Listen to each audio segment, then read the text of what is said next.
Welcome to Detroit's Darkest Times. This segment is going to be on Clark Gas Station. And this story's got to do with Clark Gas Station back in the day in Michigan.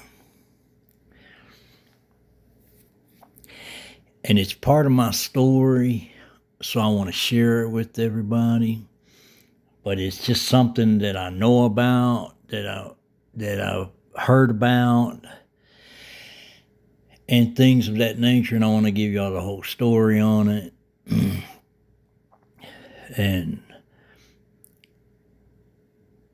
But before we get started, let's go ahead, and if you haven't done so already, let's subscribe, hit the like, and the notification bell.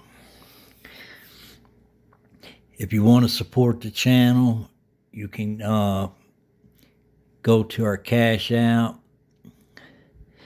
It's $FC313. Our PayPal is DDT313 if you want to support in any one of those for the channel. Or if you're not able to support in that way, just be a supporter by subscribing, hitting the like, and the notification bell. Now, this story goes back in the day, and this channel is basically created to tell my story. My name is Slick. I'm from Detroit City. And I created this channel basically to tell my story coming up in Detroit.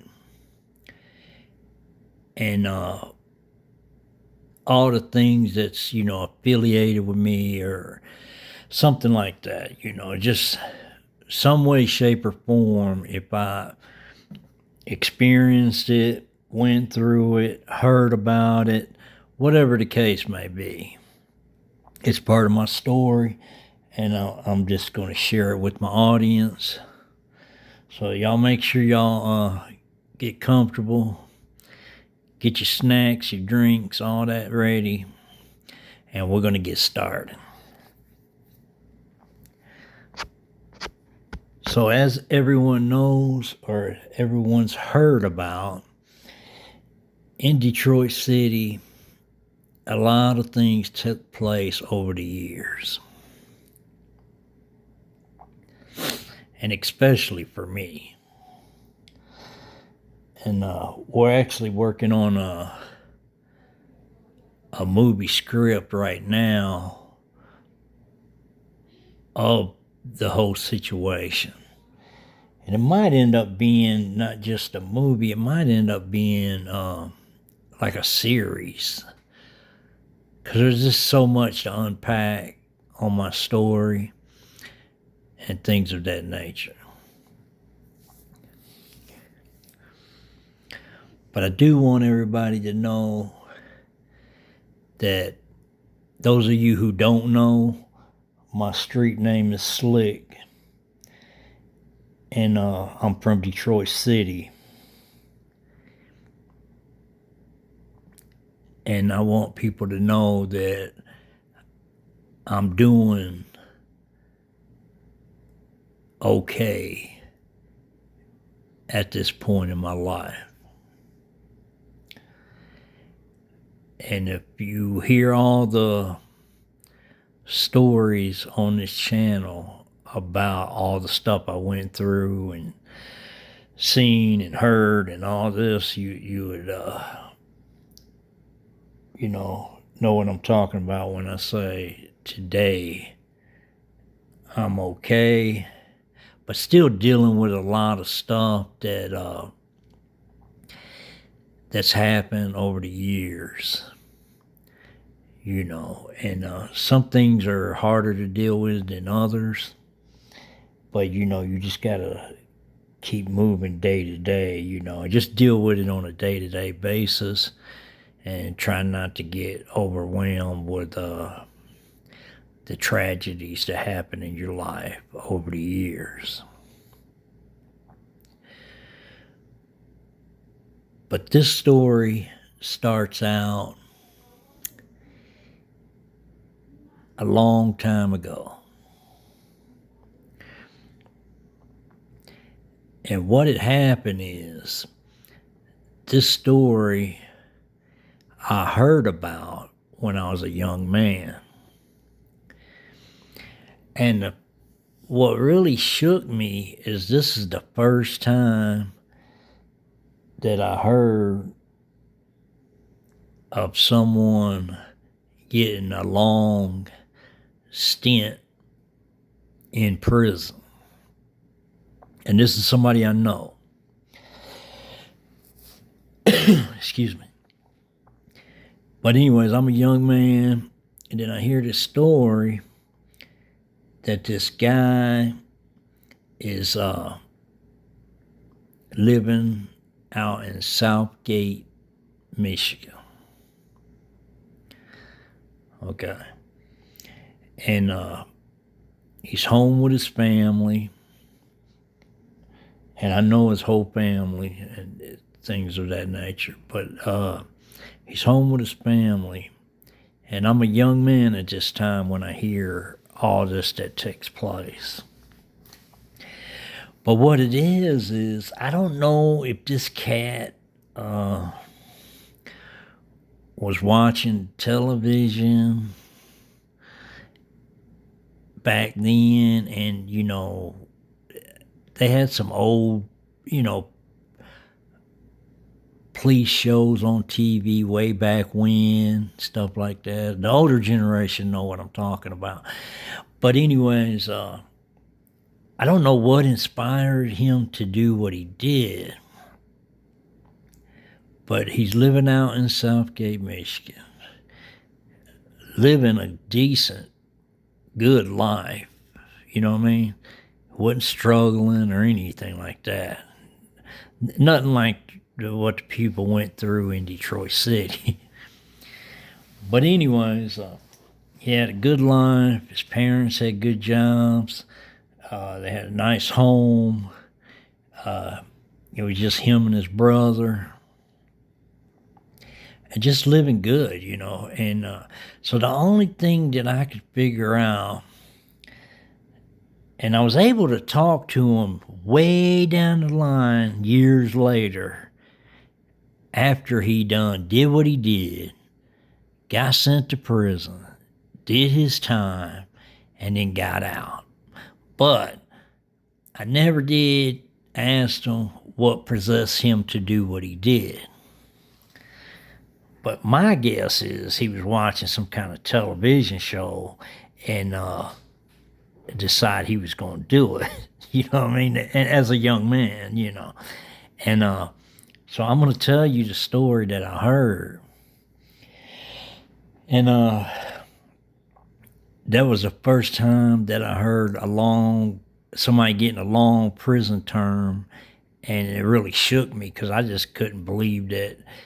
Because back then, I'm telling you, I was a real young guy, and I couldn't believe that they would even give people that much time in jail, you know what I mean? Because I really wasn't familiar with the situation back then, And but anyways, what had happened is he's living out Southgate, Michigan, and his dad has a gun. Back then, people had gun racks. People had a little money, had gun racks in their house, and had all kind of hunting guns, stuff like that, where they went hunting. And that's what his dad did. His dad hunted every now and then had a collection of guns. But my thought was that he must have seen some television show or something, because things like that triggers certain people. Certain people knows that whatever they see on television, whatever, back then was just TV. It wasn't, nothing real, But then some people take it upon themselves to decide they're going to try to act this out and try to do what they see on TV or, at a movie theater or whatever. And like I said, I really don't know if he got it off television or if he actually went to a movie way back when and seen something similar to that or whatever and just decided he was going to do it. But here's what happened. His dad had a gun collection. He gets a rifle from his dad's case, and then he saws the barrel down. Then, and this is the craziest story, really. Okay, there's a Clark gas station around the corner from his house in Southgate, Michigan, back in the day, years and years back. But he decides he's going to saw this gun off. He goes down the alley, and this is just a story I heard. I'm not on key exactly what exactly happened. All I can just speak on is what I heard. You know what I mean? But he saws the rifle down, and he goes to he goes down the alley, and then he waits behind a garbage can at the gas station. And the reason I hear this story is because I guess he told his parents and his brother, and then they told my parents, and then I heard it, just heard it from the family or whatever. I don't know if I heard it from his parents or my parents or whatever, but anyways, that's how I translated where I know about it. But anyways, he goes down. They say he did the gun, sawed the gun off, went down the alley, hid behind the garbage can at Clark gas station, which the guy knew them because they've been living there for years, and they've been in that gas station many times, him and his brother and all that. And then that's where they bought their gas and all that stuff, So what possessed him to do this kind of crazy thing, I just don't know. And I know he regretted it after the fact, and probably he didn't know the consequences behind what he was doing, because he was a young man at the time too. And but anyways, he goes into the Clark gas station with the rifle. I guess the reason he was hiding behind the garbage can is just wait till there wasn't nobody there or whatever. But he goes in there, he hails them up, he robs them, and then he goes back down the alley to his house, because he just lived right down the alley from the gas station. This is the craziest story. And but the man, he's got a ski mask on and all that, but the man knows him because he's been in there thousands of times, So I don't know if the man recognized him from his shoes, his boots, or just probably his voice, I would say. You know what I mean? But he ends up doing that. So the man calls the police, and then he describes them and says, tells them he lives right down the street, and things like that. So they go right to his house, and they arrest him for armed robbery at the Clark gas station. And so then he goes, they put him in jail. I believe they get him. I don't know if they get him out on bond or not, because I didn't hear that part. But I'm sure they did, because his parents had money, And but he had to go to court. And at this time, I believe they gave him like 25 years. It might have been 30, but I believe it was 25 years he got. And that just shook me as a kid because I was a young man at the time. I was a kid. And when I heard the story, and it was, somebody I knew, and I just could not believe that. I didn't think that they would ever, as a young man, you never heard about, people doing 10, 20, 30 years way back when, You heard of people going to jail and maybe doing, 2 years, 3 years, maybe 5 years, but nothing crazy like this. And I remember asking my dad about it, and I was like, why did they give him 25 years? That's like, to me as a kid, that was like a lifetime, you know what I mean? and then my dad said, well, the reason he got so much time is because he sawed off a weapon, and then he went and did a robbery with a weapon, so it just makes it worse on you, you know what I mean? And I just could not believe that he would do something like that. He was a young man at the time. So really, I don't even think his brain was fully developed. And that's what, nowadays, the courts and stuff realize things like that. Not saying they're going to let you get away with something like that, but they kind of realize after many years pass by that, people, just because you turn 18 don't mean your mind is fully developed and, you're thinking, like a real grown individual. You know what I mean? I mean, they consider you an adult at 18, but really, you know, before you got to experience a little life and stuff like that to, you know, in my eyes, just from experience that I have in the past, I would say somebody that's 30 years old or better is more recognizable as an adult, because you can be grown at 18, but your mind's just not fully equipped with the experience and stuff like that to really make some good calls, you know. Don't get me wrong, some people do make good calls right off top, you know. You know, and then some people make some horrible decisions, like this cat I'm talking about. But anyways, I remember asking my dad about, okay, well, when would he actually get out? And then I think my dad said it was 2000. I want to say 2000 something. I think it was 2000. It might have been 2023 or something like that. But I mean, it was something I couldn't even comprehend, because I was like, you know, back then I think it was like,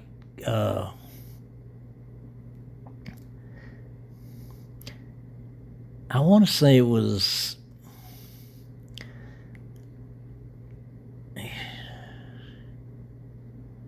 yeah, I want to say it was in the 80s, you know. It's just many years back, so it's kind of hard for me to actually say what year it was, but it was way back there when I was a young man and I heard about this story. And but anyways, he went to, they sent him off to prison, and I was thinking, damn, he's going to be there forever, you know. And I was just feeling bad for him, even though he made a horrible decision to do something like that. And didn't even realize that just because he'd have a ski mask on or something, the owner of the gas station would not, you know, recognize his voice, or maybe what shoes he had on or whatever, you know. But he actually knew who he was, you know. And that's why he sent the police straight to his house, you know. But, you know, I remember just feeling for him, because I was like, damn, that's a long time. And So yeah, I think it was 2000. I want to say 2023 was his out day, but he got lucky. He didn't have to go that far, but he still did a ton of time. You know what I mean? And I want to say at least I think he did 20. I want to say he did 20 because I'm telling you, when he got out, everybody was grown at this time. You know what I mean? So it was really crazy, and it was a bizarre story for to hear something like that somebody you knew, and but anyways, when he got out years later, then we all hooked up and stuff like that, and went to we just seen each other here and there. It wasn't like we just was hanging out or anything like that. But he had came to the neighborhood once he found out where we was at and all that. And, we walked to the store and got a beer and drunk a beer and talk and stuff. But I never did mention that. I always wondered that, where he got the idea to do that at. And my guess is off TV or off a movie, to be honest with you. But I just thought that was so crazy. And but I'm sure he wished he wouldn't have never did that. And just like a lot of young cats that do something crazy and end up going to jail for a long stint of time after it happens, and once they get a sentence, then they probably won't, don't know what to think, because then they wish they wouldn't have did it, but then it's too late. You know what I mean? That's why it's real important for everybody to make some good decisions in life. Think about your actions, what you do, regardless of what it is. It ain't got to be, strong arm robbery or anything like that. I'm just saying anything in general, because a lot of things can get you tied up in jail and in court and you can go to jail for a long period of time, depending on what the situation is. So just keep that in mind and just make some good choices. But, dude finally got out, but it was just many years down the road that he got out, you know what I mean? So, it was just a horrible story, especially on his part, you know what I mean? Because he had to actually do the time, But really, everybody else kind of did the time with him, because when you don't see that person for many years, but you know the story and you're always thinking about them and, things of that nature, you kind of do the time with him, just not as hard as whatever he's going through in there.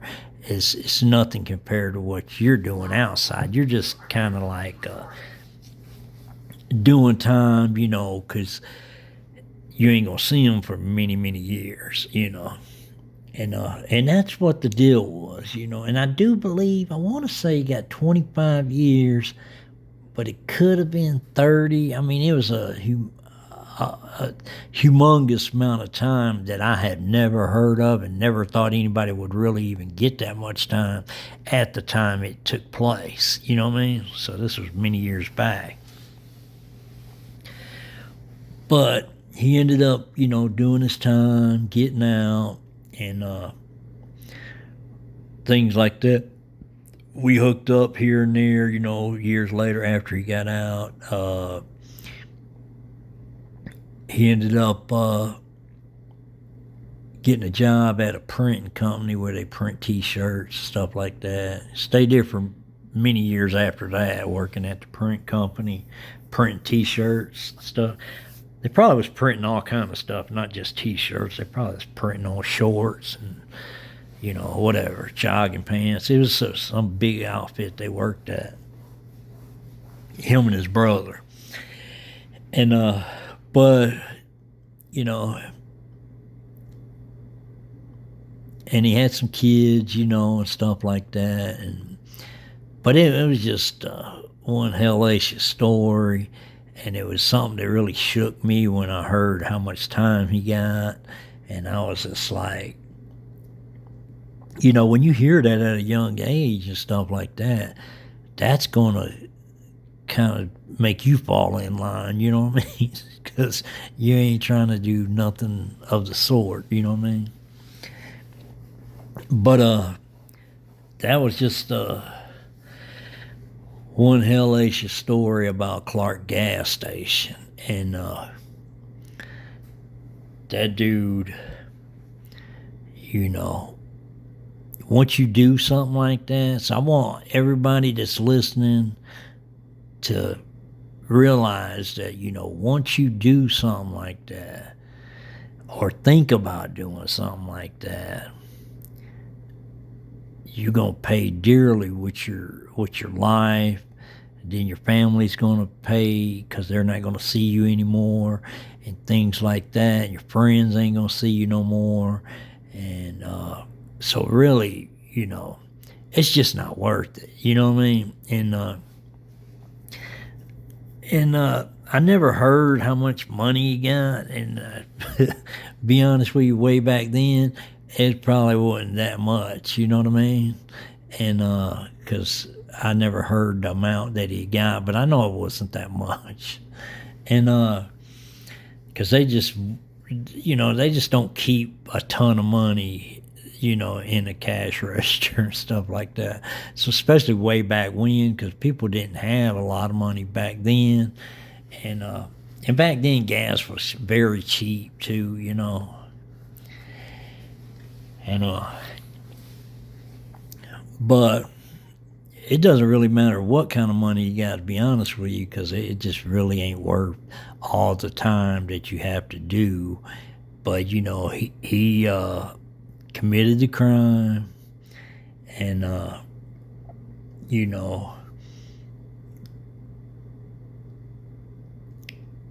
pled guilty, and they gave him his time.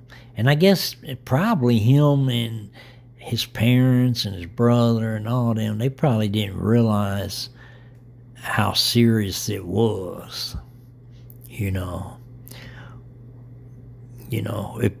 If he would have just went in there with a note or something, it might have been a different ball game. And just like if he would just act like he had a gun in his pocket or something, it might have been a different ball game. He probably wouldn't have to spend his damn near his whole life in jail, But the reason I'm doing this segment is because it's somebody I know. It's something that shook me when I found out how much time he got for doing it. Because I was a young man at the time, and I just had no clue, But when you hear about that many years being in jail as a young man, it's literally a lifetime, And luckily he made it through and he got out. And he got out a little bit early. It wasn't a lot early, but he got out a little bit before his out date, you know what I mean? So he probably got out on parole or whatever.